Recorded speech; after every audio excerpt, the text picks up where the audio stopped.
¿Qué tal? ¿Cómo les va? Muy buenas tardes. Qué gusto que nos acompañen hoy en la UNAM Responde, en este que es nuestro programa número 150, a raíz de esta crisis sanitaria, donde no solamente hemos hablado de forma muy particular sobre el virus del SARS-CoV-2 y la enfermedad de COVID-19, sino que hemos abordado durante todas estas semanas distintos efectos que han dejado al descubierto la vulnerabilidad social en distintos aspectos. Por ejemplo, la crisis sanitaria es un problema que no solamente preocupa a los países más pobres, sino que afecta directamente también a las naciones más desarrolladas.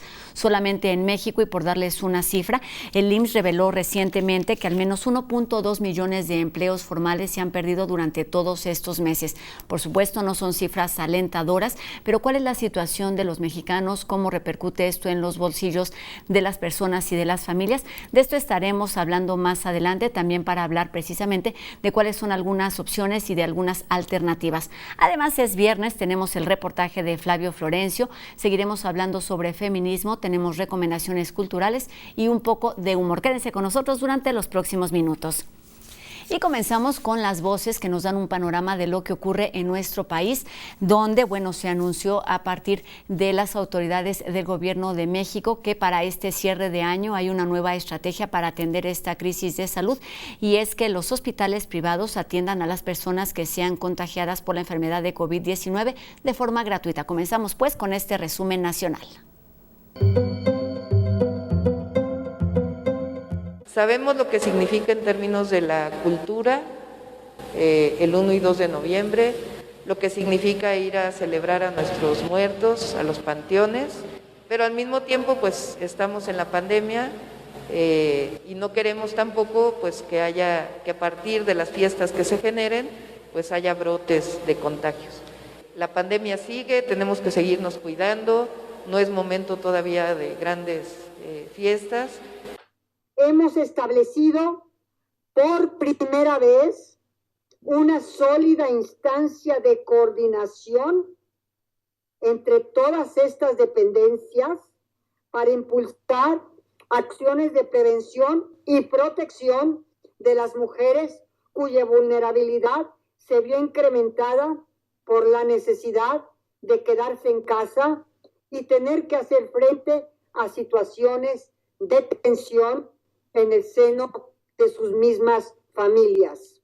Podemos ver que ese comportamiento descendente que teníamos prácticamente hasta el inicio del mes de octubre se convirtió más bien en un comportamiento tipo meseta, o se estabilizó en una meseta durante los primeros días de octubre, y en los últimos 4 días tuvo una tendencia ascendente. No olviden que tenemos un déficit de 240,000 profesionales de la salud. Cuando uno analiza esto, no partamos del supuesto que tenemos un sistema perfecto que se enfrenta a una situación de estrés agudo. Hemos dicho repetidamente en estas conferencias, tenemos un sistema de salud que en los últimos 40 años, dejó de crecer al ritmo necesario para cubrir la demanda poblacional. Pero si está en diciembre la vacuna, para contestar tu pregunta, claro que me vacuno aquí.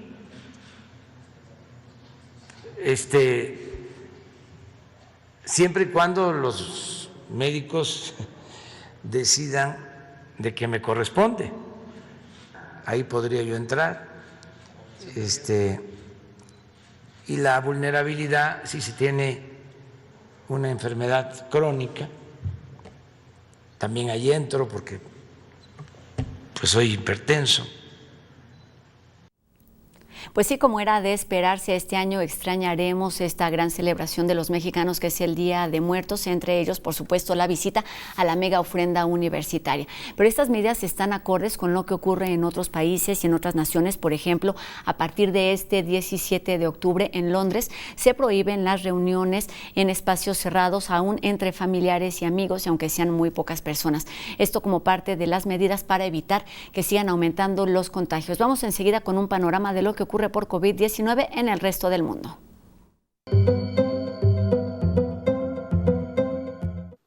suma 39 millones de casos de COVID-19 y 1.096.833 muertes. Estados Unidos registra 63.610 nuevos casos en las últimas 24 horas. El país se acerca a los 8 millones de contagios, mientras 32 estados muestran una tendencia al alza y se promedia más de 50.000 nuevas infecciones diarias. México rebasa las 85.000 muertes por COVID-19, sumando 5.514 nuevos casos y 387 nuevas muertes en las últimas 24 horas. El recuento del país se eleva a 834.910 contagios y 85.285 decesos.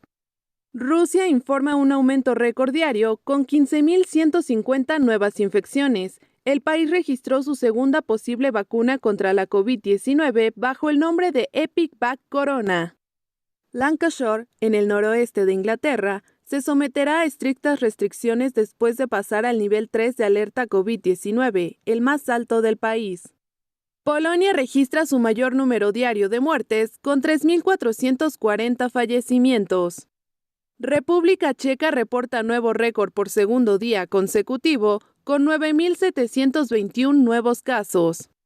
Los Países Bajos informaron 7.984 nuevas infecciones, su mayor registro diario desde que comenzó la pandemia. Alemania vuelve a reportar un aumento récord, sumando 7.334 nuevos contagios en las últimas 24 horas. Eslovaquia informa 2.075 nuevos casos diarios, lo que significa que ahora el país tiene una de las tasas de infección per cápita más rápidas de Europa. Tokio registró 284 nuevas infecciones, su mayor aumento diario de casos desde el 20 de agosto. Londres entrará en un bloqueo nivel 2 a partir del sábado. Se prohíbe reunirse con personas que no vivan en la misma casa y las reuniones al aire libre se limitan a 6 personas. Y para entender de mejor manera estas medidas de restricción, está como todos los días con nosotros el doctor Carlos Rosales, quien nos ayuda a recibir y a resolver las dudas que nos hacen llegar a través de nuestras redes sociales y los números de WhatsApp. Buenas tardes, doctor. Gracias, Rosa. Muy buenas tardes. Qué bueno que sigue con nosotros en la UNAM Responde.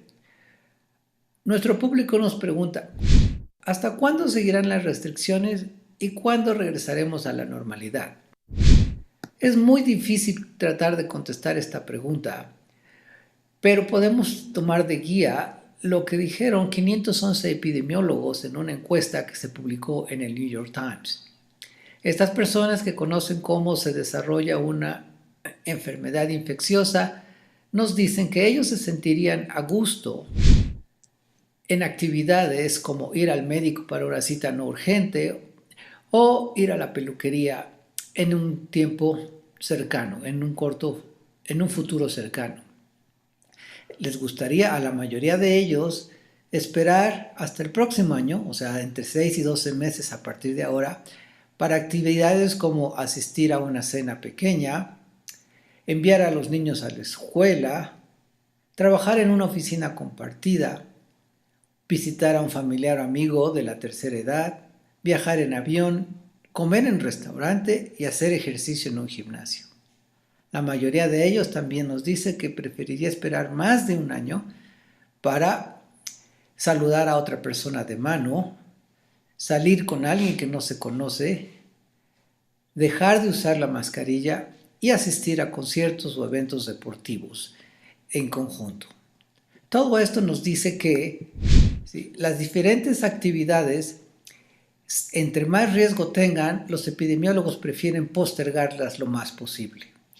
Entonces, lo que se debe recomendar es, las actividades, si son prioritarias, hágalas, asegurándose de usar mascarilla, mantener una distancia lo más lejana posible, y si no son esenciales, como ir a una fiesta, mejor dejarlo para mucho después. Gracias, cuídense mucho y regresamos con Rosa al estudio de TV UNAM. Sabemos que la crisis económica es un tema que preocupa prácticamente a toda la población y uno de los principales indicadores es lo que sucede con el empleo en nuestro país. Pero también hablemos de cuáles son las posibilidades y de las alternativas a través del uso de nuevas tecnologías. Para hablar de todos estos temas y de otros, platicaremos esta tarde con el doctor Gerardo González Chávez, quien es académico del Instituto de Investigaciones Económicas de nuestra universidad, doctor en Economía y maestro en Ciencias Políticas, y también nos comentaba, profesor de la Facultad de Ciencias Políticas y Sociales y del posgrado en Economía de nuestra universidad.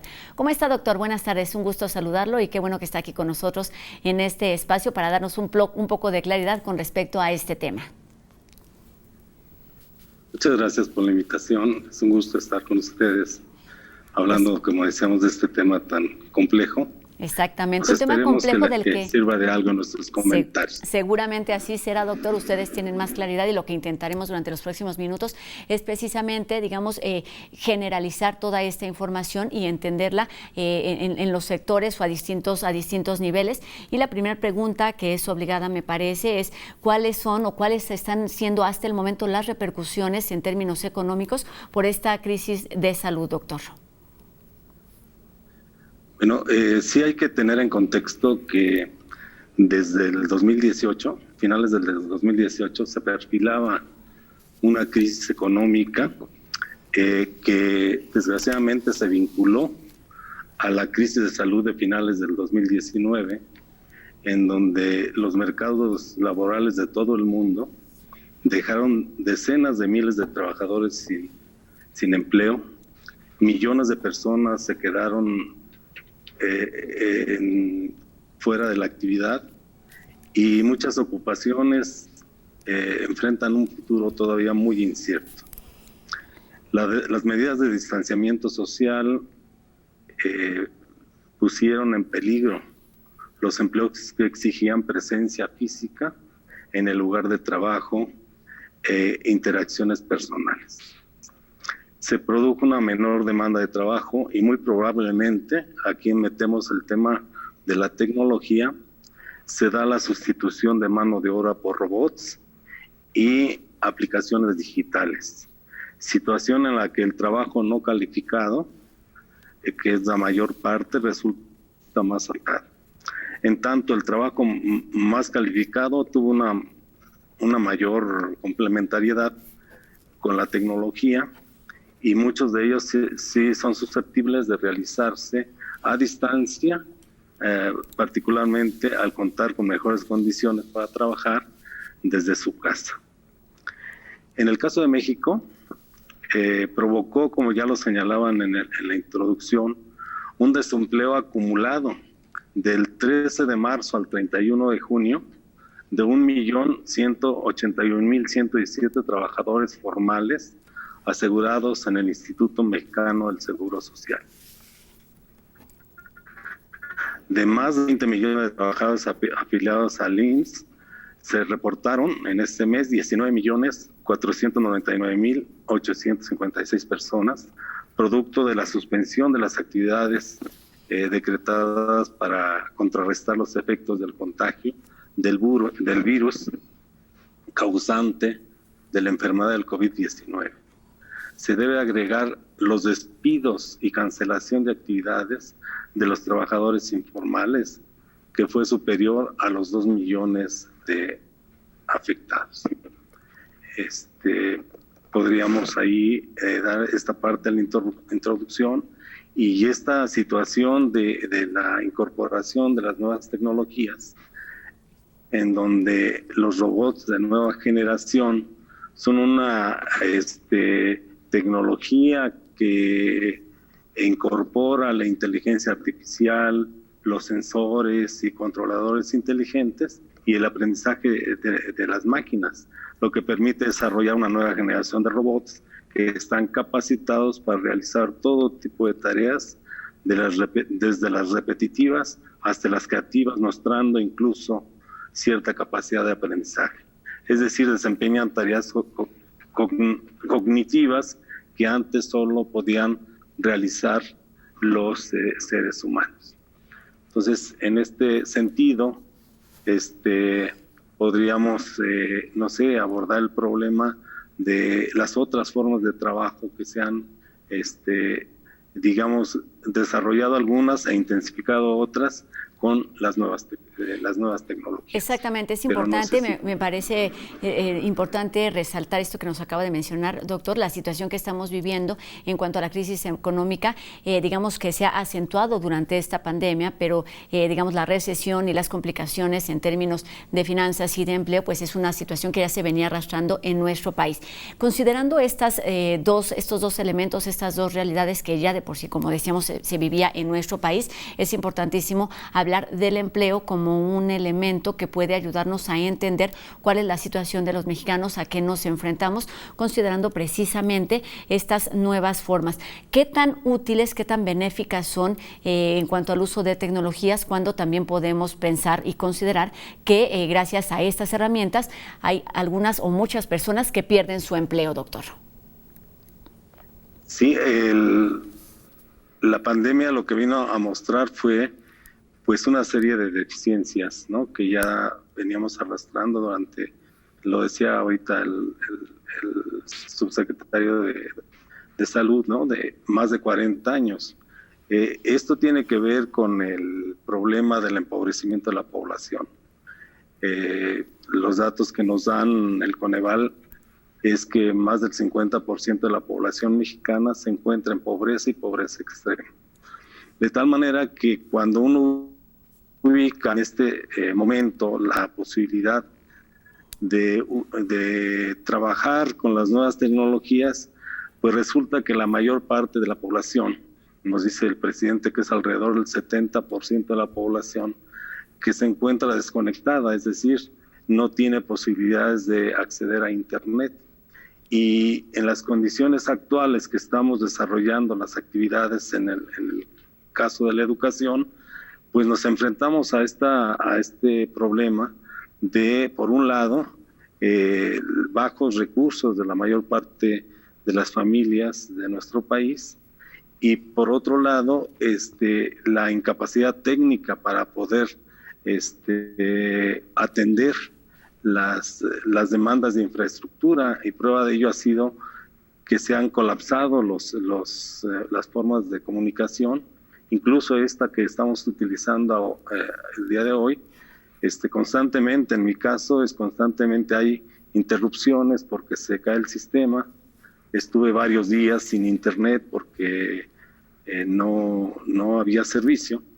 Y la situación es esa. Y tengo varios de mis alumnos, Facultad de Ciencias Políticas, que son 50 alumnos los que están inscritos en mi clase, y encuentra uno todos esos problemas magnificados. No hay lugares adecuados para tomar las clases. Son lugares a veces muy pequeños donde se mezclan las clases de otros, de sus hermanos o de ellos mismos, de los padres que están conectados en el trabajo, y se satura el sistema y hay todas estas imposibilidades de realizar las funciones de manera adecuada.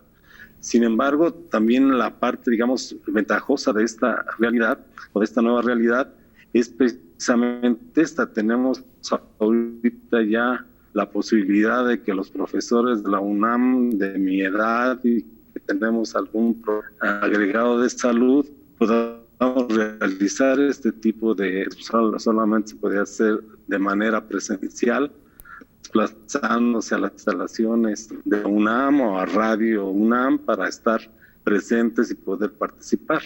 Ahorita lo estamos haciendo a distancia y las nuevas tecnologías nos muestran las capacidades que tienen, pero también en el caso de nuestro país, los grandes rezagos tecnológicos y las grandes concentraciones de las propias tecnologías o de los recursos en un sector muy pequeño de la población. Y estos factores de diferencia y de desigualdad no solamente se ve en la tecnología, doctor. Hemos hablado, bueno, usted mencionó hace algunos minutos, por ejemplo, esto del trabajo no calificado, del trabajo calificado, pero tiene que ver con el empleo formal, el empleo informal, la subcontratación, que son realidades que afectan cada vez a más mexicanos. ¿Cómo entender estas distintas realidades de la población y cómo se ve directamente relacionado con el desarrollo económico y con la situación económica del país. Aquí hay un elemento muy importante que se acaba de mencionar, vinculado con el empleo, las nuevas formas de empleo y la innovación tecnológica. En este sentido, encontramos lo que se llaman las plataformas digitales. Estas plataformas digitales ya vienen funcionando desde hace mucho tiempo, pero en particular la pandemia lo que vino fue a potenciarlas, porque son actividades que vienen a transformar los estilos de vida de los consumidores y de los modelos de negocio, y el desarrollo tecnológico que amplían y facilitan el encuentro entre dos o más grupos de usuarios interdependientes, generando mercados multilaterales con importantes efectos de red. Las características del trabajador, que es otra del trabajador de una plataforma digital, es que dispone de un capital de trabajo en su computadora, en su teléfono celular o en su bicicleta, motocicleta o automóvil que utiliza para ponerse en contacto con la plataforma y proporcionar servicios al cliente final. Por lo tanto, como en el caso de muchos trabajadores independientes, los trabajadores de una plataforma realizan una inversión para poder prestar el servicio. Y son ellos quienes deciden en qué invertir, por ejemplo, si es mejor adquirir una bicicleta o una motocicleta, o qué tipo de plan de telefonía celular elegir. Sin embargo, la plataforma lleva a cabo una supervisión minuciosa de todo el servicio y cada una de las acciones genera registros que se evalúan constantemente y se establece unilateralmente el precio del servicio para el cliente final y el pago que corresponde al trabajador en función de las variables que estime más pertinentes. Algunas plataformas digitales cuentan con un sistema de incentivos, premios y castigos que determina, por ejemplo, la posibilidad del trabajador de obtener distintos tipos de pedidos y con ello una mayor cantidad de solicitudes y mayores ingresos. Por el contrario, una baja calificación puede llevar consigo una suspensión del uso de la aplicación, lo que bloquea las posibilidades de recibir solicitudes por un lapso determinado. Y podríamos seguir señalando una serie de aspectos en torno a estos trabajadores y que se parecerían mucho a lo que se planteaba, ¿no?, de las empresas que subcontratan, en donde todos esos trabajadores no tienen un seguro, a no ser que lo compre, por ejemplo, en el caso de los taxistas o de los socios que les llaman, en donde se tiene que comprar un seguro, pero quien lo hace es el socio, no es la empresa. No se le da servicios de salud, no se les da prestaciones, etcétera, lo que se ubica como trabajadores informales precisamente, pero con una tecnología y con la necesidad de calificación muy elevada. Uno piensa, por ejemplo, en los taxistas, el examen que le hacen a los que van a ingresar como choferes o como socios incluso, es de la necesidad de manejar muy bien, por ejemplo, el teléfono celular para poder ubicar a los clientes, etcétera, pero también manejar toda la ciudad y manejar lo que es el manejo adecuado y en buenas condiciones para mantener una clientela digamos, satisfecha. Entonces es mucho el esfuerzo. Las jornadas de trabajo son muy extensas, van hasta de 13 horas por día, jornada de trabajo, porque es tan pequeña la ganancia que difícilmente pueden obtenerlo en menos horas de trabajo. Por supuesto, son muy distintas las realidades y las posibilidades de cada uno de los mexicanos y que tiene que ver directamente la relación con economía y en este caso con tecnología. Lo que es un hecho es que pues estas dinámicas de trabajo han cambiado durante la pandemia. Para ver cómo seguirán estas dinámicas, para ver cuál es la relación de la forma de empleo, por ejemplo, con la productividad, con los ingresos y cuáles son las alternativas en un mediano y largo plazo. Regresaremos un poquito más adelante. Le pido que nos permita, doctor, unos minutos. Y también regresaremos más adelante para tener nuestras recomendaciones de cultura, feminismo y mucho más aquí en la UNAM Responde. Quédense con nosotros.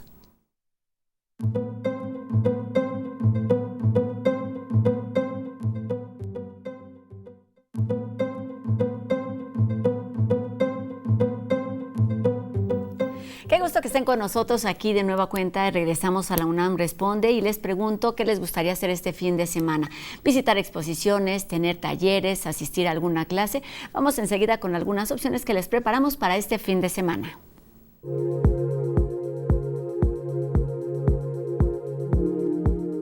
Comenzamos con cine. TV UNAM proyecta el ciclo documental mexicano contemporáneo, que incluye una serie de películas que nos acercan a este género cinematográfico que ha expresado y reflejado distintas realidades. A partir del 19 de octubre, el público podrá disfrutar de propuestas estéticas y temáticas en los documentales La línea paterna, de José Buil, Los últimos héroes de la península, de José Manuel Cravioto, Quebranto, de Roberto Fiesco, y El maíz en tiempos de guerra, de Alberto Cortés.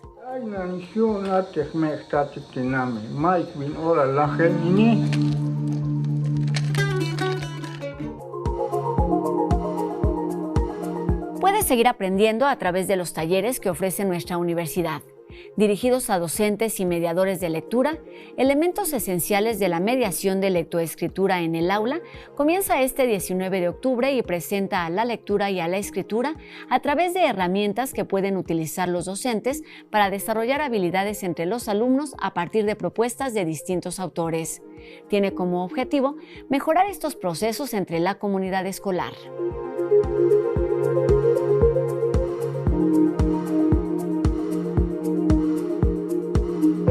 Y para terminar, este sábado podrás disfrutar de la función de danza, selección de la convocatoria Redes para la Danza, STIL, una obra coreográfica experimental de Ileana Olalde Casares. STIL busca que se abra un espacio de reflexión sobre el cuerpo, las violencias que sufre, sus resistencias y a lo que puede ser sometido a partir de la exploración de 3 premisas. La mirada todavía puede ser el cuerpo, el trabajo todavía puede regresar a la tierra y la quietud todavía puede resistir.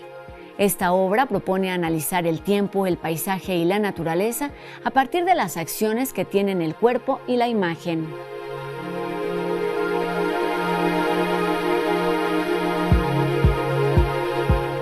Hasta aquí nuestras recomendaciones culturales. Recuerden que la programación completa de Cultura UNAM pueden visitarla en cultura.unam.mx. Y aquí seguimos hablando del tema del feminismo a través de los ojos de los reporteros de En Trending. Veamos la siguiente nota.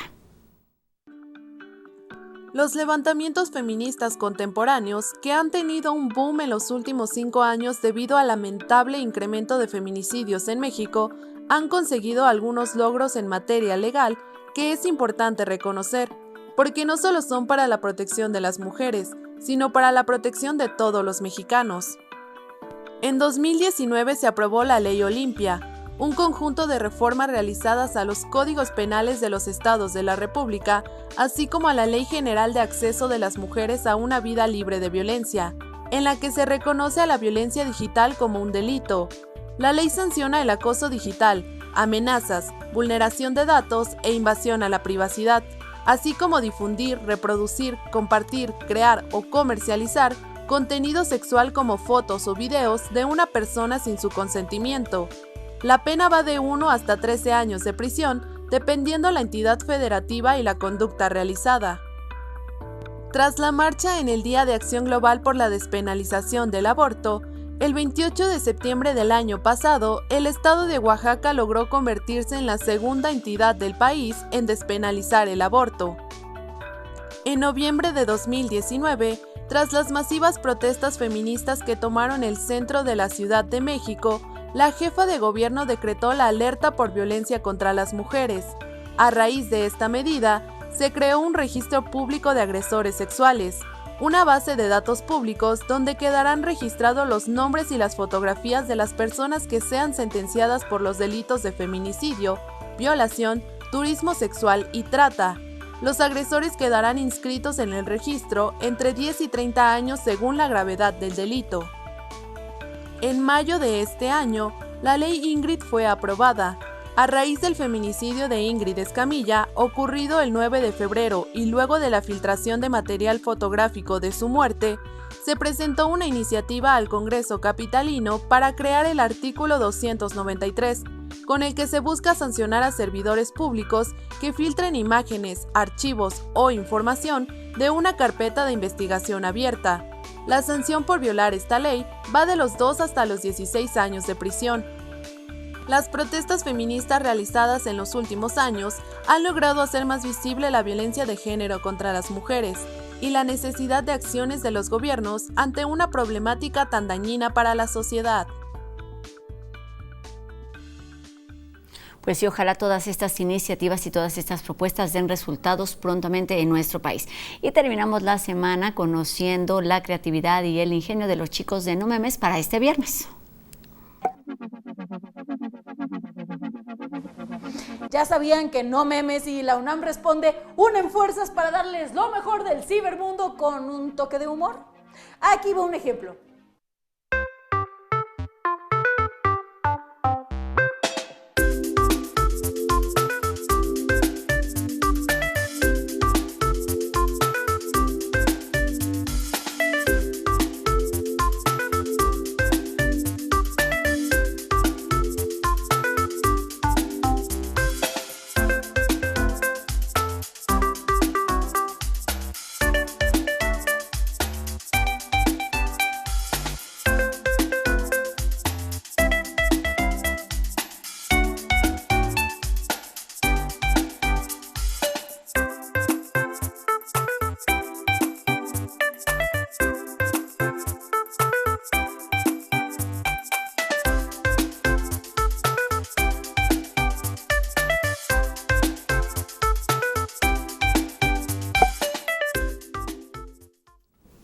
Seguiremos conversando sobre economía y nuevas dinámicas de trabajo a través del uso de nuevas tecnologías después de la pausa aquí en la UNAM Responde. No se vayan.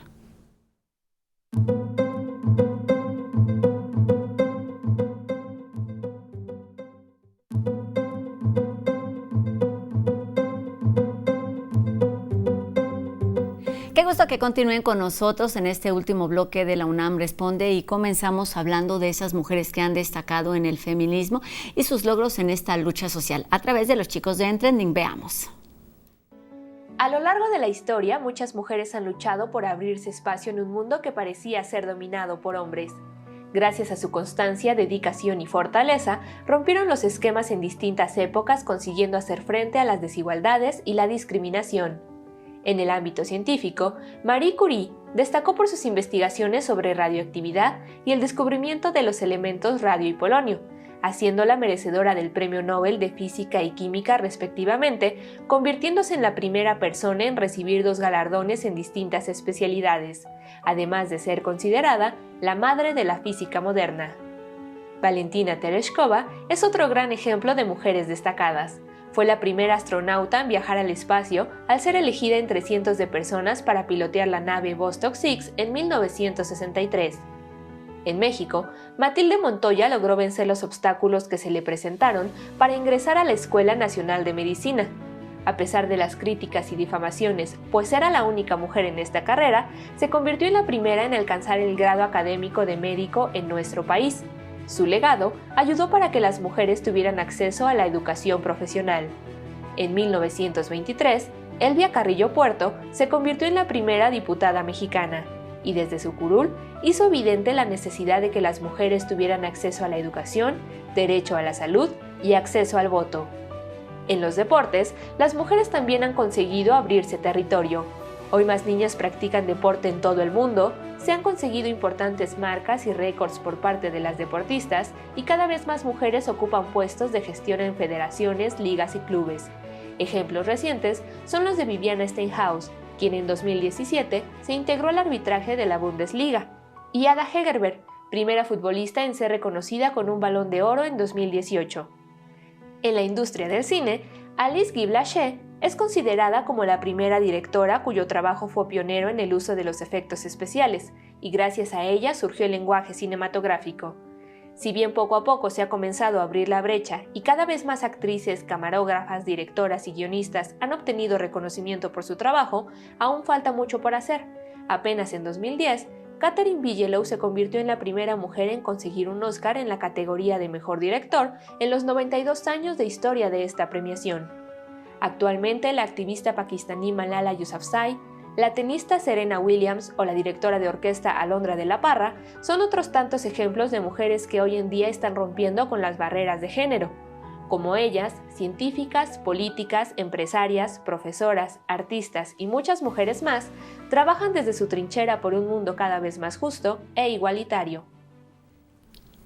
Seguramente la lista es mucho más amplia y aquí seguimos hablando de empleo, de economía y de nuevas tecnologías con el doctor Gerardo González Chávez, especialista en mercado del trabajo y tecnología del Instituto de Investigaciones Económicas de nuestra universidad. Doctor, después de este primer bloque también es importante hablar, considerando pues la situación de los mexicanos y considerando el empleo como uno de los principales factores relacionados con la situación de la economía, hablar, le decía, de productividad, también de ingresos, de cómo repercute y cómo están relacionados, cuál es la situación actual durante esta pandemia de estos fenómenos. Sí, lo primero que hay que decir es de qué manera nos ayuda la tecnología en abatir también la pobreza y digamos elevar el nivel cultural, etcétera, de la. Tengo un resumen de la Organización Internacional del Trabajo que plantea en un análisis reciente que el uso de los robots colaborativos, o los llamados cobots, pueden reducir el estrés relacionado con el trabajo y los potenciales accidentes laborales, a liberar a los trabajadores del trabajo arduo, de la suciedad, la monotonía, el peligro y la penuria. Aunque también mencionan la posibilidad de que la mano de obra sea desplazada. Además, la acelerada disminución del costo de los robots y su mayor funcionalidad acelera su adopción en distintos sectores industriales y en diversos países, independientemente del costo de la mano de obra local. Pero no todo es pesimismo. La estrategia que a nivel mundial busca mitigar el cambio climático puede amortiguar el desempleo y tener un impacto transformador en el mercado de trabajo si se modifica la profunda explotación y el uso intensivo de los hidrocarburos. Al invertir más en la economía verde, puede promover un futuro del trabajo integrador que abra grandes oportunidades de inversión e innovación en infraestructura para explotar en el ámbito de la energía renovable y la construcción y el acondicionamiento medioambiental sostenible, con importantes repercusiones en términos de la creación de millones de empleos a medida que se adopten tecnologías limpias, como es la recuperación de suelos, la fauna, la flora, el agua o el ecosistema en su conjunto. La crisis Doctor, de salud lo voy a interrumpir porque me por parece que quizá esté equivocada, que todas estas realidades y que todos estos factores son muy poco considerados, al menos en nuestro país. Son realidades que están, me parece, en las naciones de primer mundo, que por supuesto se están enfrentando a una crisis sanitaria, lo decíamos al principio de este programa. Me gustaría que nos ayudara a aterrizar, digamos, como todos estos conceptos y todas estas realidades. ¿Cuál es la situación de nuestro país con respecto al uso de nuevas tecnologías, con respecto al uso del cuidado, con respecto al cuidado también del medio ambiente, haciendo un poquito, digamos, una monografía, un mapa de lo que ocurre con respecto a qué sectores están considerados para aplicar a estas realidades? Bueno, lo primero en términos, digamos, más general, están todas estas, que decíamos, plataformas que ahora ayudan en la alimentación, en la distribución, etcétera. Pero en parte, digamos, en términos del qué se ha hecho o qué ha hecho el gobierno para atender y amortiguar el problema de ambas crisis, tanto la crisis económica como la pandemia. Yo he estado analizando allí 38 programas que se mencionaban antes de la pandemia y aquellos que se han profundizado. Y he ubicado, por ejemplo, en la parte esta que decíamos de ecológica, y que así ha sido en cuanto al número de empleos generados, es el Sembrando Vida, por ejemplo, que es un programa que tiende a no solo a dar empleo, sino a recuperar espacios ecológicos que se han mantenido, digamos, en el olvido, y al contrario se ha profundizado la deforestación y demás. Pero también están los otros programas de saneamiento del agua, de las plantas tratadoras de agua, que también tienen que ver mucho con estos aspectos. En el ámbito de la actividad económica, a mí me parece de fundamental importancia los programas estos de infraestructura, el caso me parece que es el programa 34, que es el llevar comunicación a todo el país, es el programa de internet gratuito para todos, que al parecer tiene un buen avance y parece que en este año o el próximo se va a tener una cobertura muy amplia, lo que resolvería uno de los problemas que señalábamos al principio, de esa desconexión y de esa posibilidad, por ejemplo, de que los niños en estas condiciones de pandemia puedan tener clases a distancia y con las tecnologías pues que ya están ahí, pero que nosotros no hemos podido tener acceso a ellas. Muy bien, doctor. Y le quisiera preguntar también con respecto a este tema. Sabemos que durante los primeros meses de la pandemia en nuestro país, pues se afectaron muchísimos empleos, muchísimos trabajadores a causa precisamente, como ya nos decía en un principio, a partir de este confinamiento.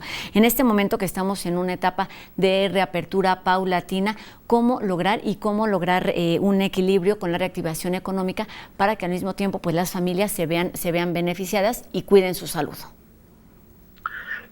Me parece que ya hay signos positivos, o sea, la caída por ejemplo, el producto fue terrible, fue cerca de más del 10%. Como decíamos, en el caso del empleo también, los datos que nos da INEGI y demás, es no solo del desempleo abierto, sino también de la imposibilidad de realizar actividades de millones de trabajadores, en particular en el sector informal. Entonces, los últimos datos que nos ha dado el Seguro Social es de una recuperación paulatina desde el mes de julio hasta el mes de octubre, en donde ya hay una recuperación importante de los empleos formales. Pero también recordemos que la mayor parte de las actividades del empleo se dan en la informalidad. Y buena parte de estas actividades también se han ido incorporando paulatinamente con todas los riesgos que implica también de rebrotes y demás, pero que en la medida en que son actividades de sobrevivencia, pues no se puede impedir o ya poner más tiempo en paralizar esas actividades, porque pues, son de sobrevivencia. Y sí, el 60% del empleo que se ha generado en los últimos 15, 20 años ha sido en la informalidad. Y eso es un importante dato, ¿no?, que tiene que ver con los programas estos, tanto el programa de crédito a los que mantuvieron su empleo, las micro, pequeñas empresas, esos créditos de 25,000 pesos que se les dio a más de 1 millón o 1 millón aproximadamente de propietarios de microempresas, y junto con los 2 millones que están en marcha para dar apoyo a los trabajadores, a los microempresarios del sector llamado informal. Entonces, sí son elementos que amortiguan, pero que, digamos, dan expectativa. Una cuestión importante, nuestro país, a diferencia de muchos otros, no apostó en el endeudamiento fundamentales para poder luego, digamos, revertir la crisis económica. Entonces, eso es también un signo importante, y uno de los elementos que tal vez pudiéramos abordar luego con más precisión es que México recibe remesas por miles de millones de dólares gracias a que los mexicanos que radican sobre todo en Estados Unidos envían recursos para sus familias, y eso ha sostenido a la economía también a un nivel muy importante, porque son recursos que incluso rebasan, ya no digamos el turismo ahorita que están en crisis, sino incluso la exportación petrolera o otro tipo de actividades de la automotriz, por ejemplo, en términos de divisas y demás, que son actividades muy importantes, ¿no? Exactamente, Pero hablaremos de las remesas y de los migrantes y estos ingresos en algún otro programa, doctor. Nos quedan un par de minutos para terminar y quisiera hacer una pregunta muy general en cuanto a cuáles son las alternativas que se ofrecen desde la academia, desde nuestra universidad, con respecto al tema de la reactivación en términos de tiempo, en términos de condiciones, cuáles son las expectativas. Pues yo le decía, estoy convencido de que se tiene que realizar actividades que sean productivas. Yo creo que hay que mantener los programas de apoyo a la población, pero tiene que haber programas que sean sustentables en el largo plazo. Entonces, estas actividades de infraestructura o refinería, el caso del Tren Maya, son actividades de corto, mediano y largo plazo. Entonces, ese tipo de actividades se tienen que seguir fomentando y sobre todo para buscar el pagarle a los más necesitados de este país algo de lo que se les ha estado escatimando desde hace ya más de 40 años. Restituir el salario de los trabajadores, de todos los trabajadores, incluyendo los nuestros que se vieron afectados al caer más del 75% de su poder adquisitivo. Entonces, simplemente si pensáramos en recuperar el 50% del poder adquisitivo, la cantidad de dinero que iría para la circulación, para la producción, etcétera, sería un elemento muy importante para la recuperación económica. Entonces son esos elementos los que hay que atender y las posibilidades pintan bien en el sentido de que se está atendiendo a los más necesitados del país. Pues sí, problemas que se venían arrastrando, como bien nos decía, desde hace ya algunos años en nuestro país y que se intensificaron con esta pandemia. Es momento de que actuemos todos a todos los niveles con el objetivo de lograr el bienestar en las familias, que eso es uno de los motivos, de las razones de ser de los empleos y de la economía de nuestro país. Doctor Gerardo González, doctor en Economía y profesor de la Facultad de Ciencias Políticas y Sociales y de posgrado de Economía de nuestra universidad. Muchas gracias por haber estado aquí con nosotros y hablarnos de también estas posibilidades que nos ofrece esta pandemia. Acerquémonos y capacitémonos para el uso de las nuevas tecnologías en términos del empleo. Buenas tardes. Buenas tardes, muchas gracias por la invitación. Gracias, doctor. Y bueno, seguimos aquí con más información en la UNAM Responde. Esta tarde, Flavio Florencio nos acerca a un caso de demanda que se dio en Estados Unidos. Se trata del primer paciente que dio positivo por COVID-19 en ese país y que interpuso una demanda en contra de distintas instancias y autoridades, principalmente el gobierno de Donald Trump, por haber incumplido las normas, los protocolos impuestos por la Organización Mundial de la Salud para atender esta crisis sanitaria. Vamos a conocer esta historia.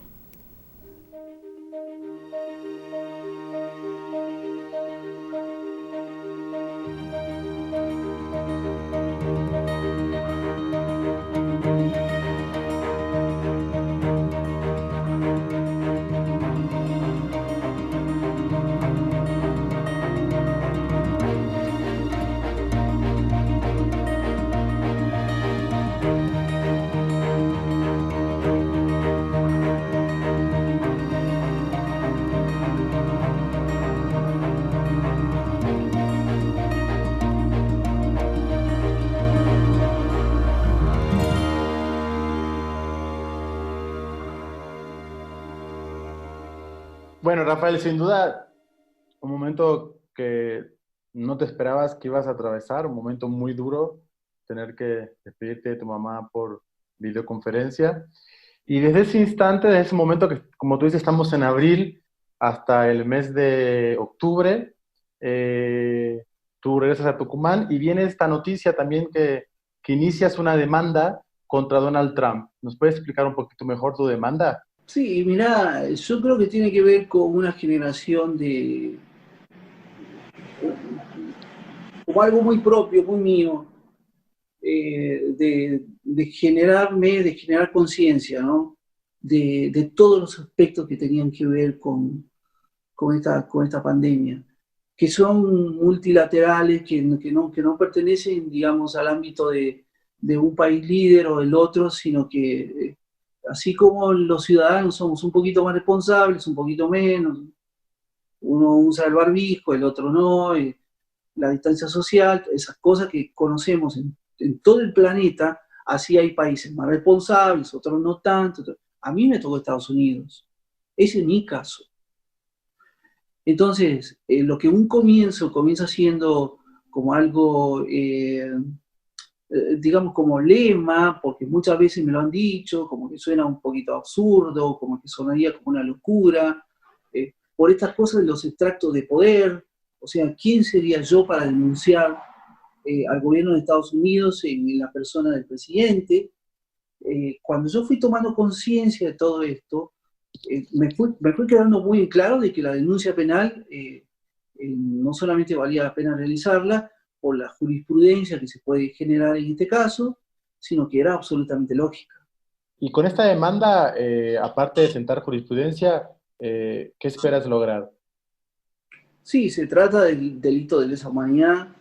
O sea, en ese contexto es donde estamos trabajando con mis abogados. De hecho, ellos, el único antecedente del cual podríamos hablar de forma paralela, de forma parecida, en la Segunda Guerra Mundial, donde hubo muchísimos responsables, ¿no? Y donde el tomar cierto liderazgo, si estoy hablando de los países, no es poca cosa. Nosotros sabemos que Estados Unidos fue uno de los propulsores justamente de la Organización Mundial de la Salud, y en esta situación desatendió pero todas las recomendaciones dadas por la Organización Mundial de la Salud, y yo lo viví en carne propia. O sea, esa es la cuestión, eso fue lo que yo fui avanzando. En caso de COVID no funcionó nada.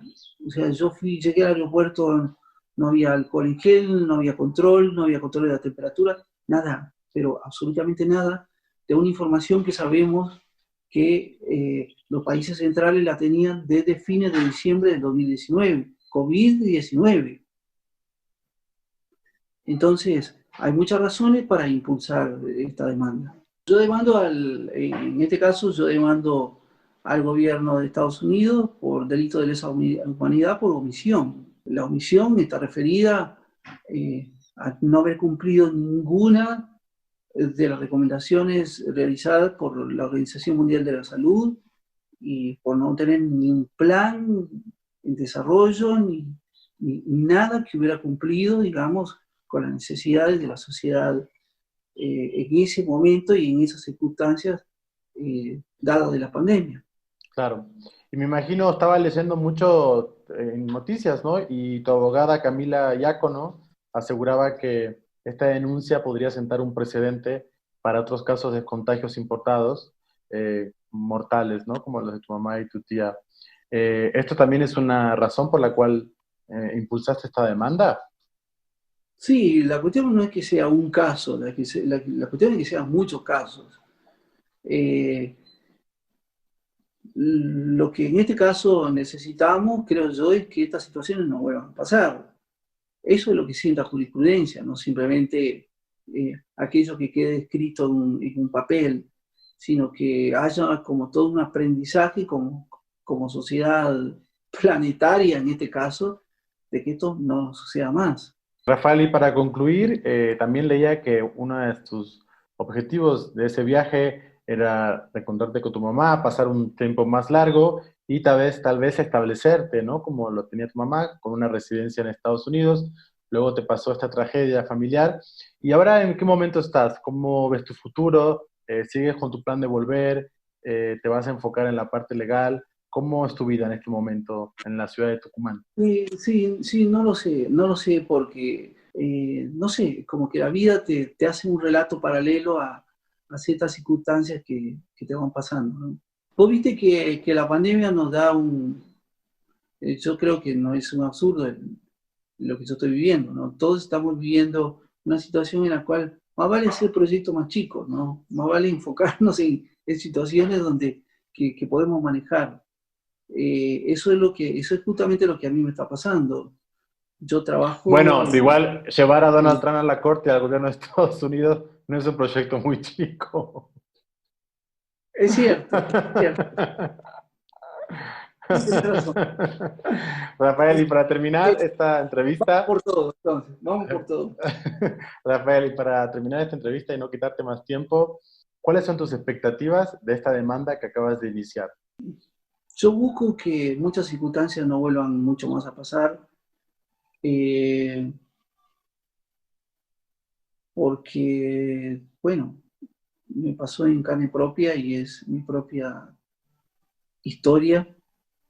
E increíblemente mi historia pasa por Estados Unidos de América e increíblemente esto nos vincula y nada mejor que buscar justicia en esta situación, ¿no? Una justicia que nos quede, una justicia en términos de vernos ya como planeta, como planeta mucho más amplio. Ha sido un gusto, Rafael. Esperamos coincidir pronto. Te mando un abrazo. Un gusto, nos vemos. Dale, estamos en contacto, ¿va? Chao, chao. Chao.